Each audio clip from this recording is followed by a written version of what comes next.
3 hombres muertos y 2 más lesionados fue el saldo de un ataque a balazos registrado durante los últimos minutos del pasado viernes en las inmediaciones del fraccionamiento Valle Dorado en la ciudad de Zamora.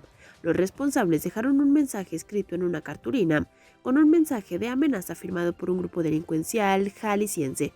Por información recabada en la cobertura de la noticia, se supo que vecinos del citado asentamiento urbano reportaron al 911 que sobre la calle Cerro de la Arena se habían escuchado detonaciones de arma de fuego.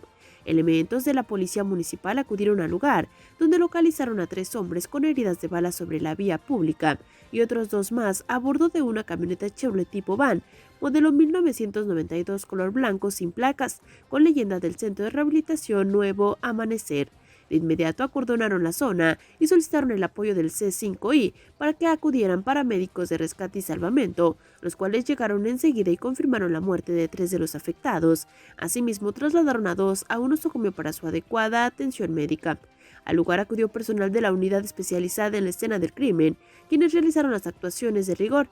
Asimismo, embalaron 4 casquillos percutidos calibre 9 milímetros y 5 calibre 38 especial. En cuanto al mensaje, no fue revelado el contenido, ya que es materia de investigación.